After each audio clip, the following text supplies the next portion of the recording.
Ciao a tutti. Impariamo l'italiano con brevi storie. Quando sarò grande? Una breve storia su come scoprire cosa voglio diventare quando sarò grande. Quando sarò grande? Sofia è una bambina di 9 anni, molto curiosa e piena di immaginazione. Vive con i suoi genitori, la nonna e il fratello maggiore in una casa accogliente in un piccolo paese. Un giorno a scuola l'insegnante di Sofia assegna un compito speciale. Cosa voglio diventare quando sarò grande? Sofia è entusiasta, ma anche un po' nervosa, perché non sa ancora cosa vuole diventare. Quella sera a cena, Sofia decide di chiedere alla sua famiglia dei loro lavori, sperando che questo la aiuti a scoprire i suoi sogni. Sofia guarda sua madre e chiede: Mamma, perché sei diventata infermiera?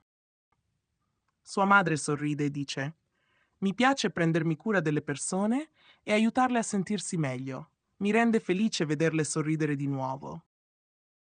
Poi Sofia si rivolge a suo padre e chiede: Papà, perché sei uno chef? Suo padre ride e risponde: Mi piace creare pasti deliziosi che rendono felici le persone. Il cibo ha il potere di unire le persone. Successivamente, Sofia chiede a sua nonna: Nonna, perché sei una giardiniera? Gli occhi della nonna brillano mentre risponde: Mi piace prendermi cura delle piante e vederle crescere. È come vedere piccoli miracoli ogni giorno. Infine, il fratello di Sofia, che è un musicista, si unisce alla conversazione. Perché suoni la chitarra? Chiede Sofia. Lui sorride e dice: Mi piace fare musica che porta gioia agli altri. È un modo per esprimermi e connettermi con le persone. Nonostante le risposte meravigliose, Sofia si sente più confusa che mai. Ammira la passione della sua famiglia per il loro lavoro, ma ancora non sa quale sia la sua passione. Comincia a sentirsi un po' persa. Sofia continuava a pensare a cosa volesse diventare. Ogni giorno chiedeva alle persone intorno a lei dei loro lavori. Un pomeriggio, Sofia andò al parco con la sua amica Lucia. Vide un uomo che disegnava bellissimi ritratti.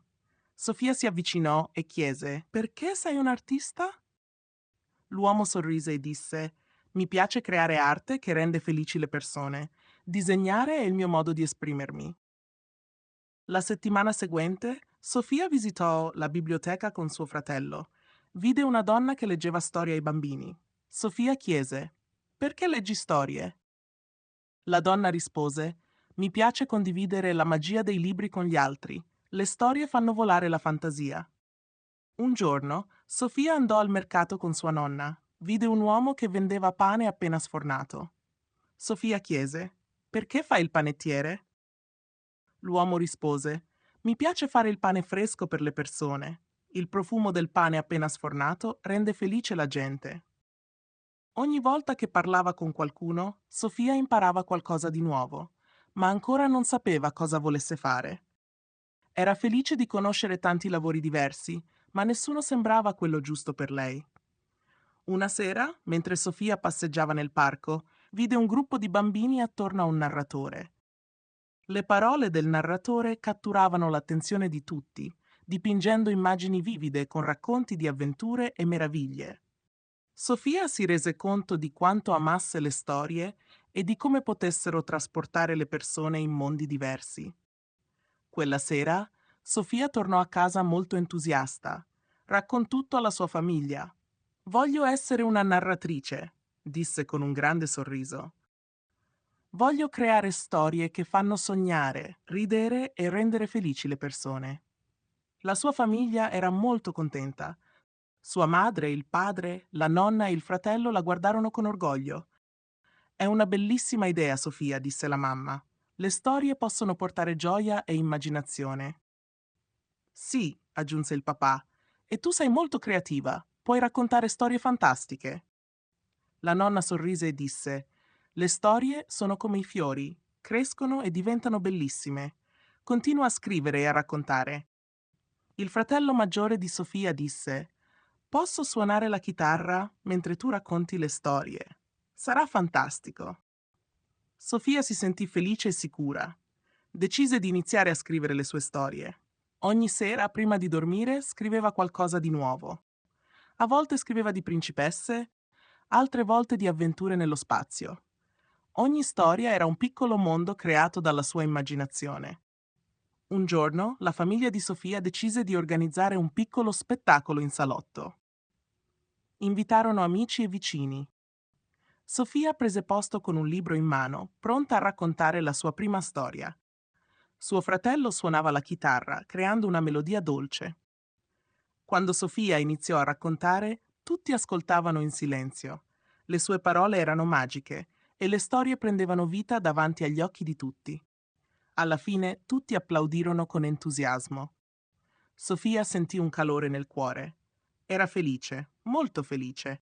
Voglio continuare a raccontare storie, disse Sofia con un grande sorriso. Voglio essere una narratrice, proprio come ho sempre sognato.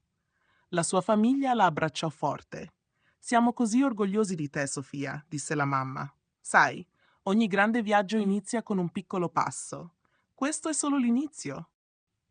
E così Sofia iniziò il suo viaggio da narratrice, con il supporto e l'amore della sua famiglia.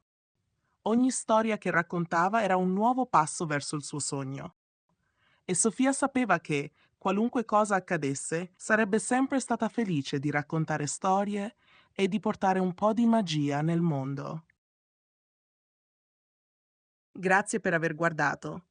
Creo storie per aiutarci a imparare l'italiano e a praticare le nostre abilità di ascolto, lettura e pronuncia.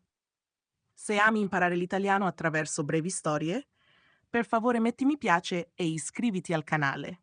Se vuoi mostrarci il tuo affetto, lascia un commento qui sotto e condividi questo video con un amico che amerebbe imparare l'italiano. Buon apprendimento e ci vediamo nel prossimo video.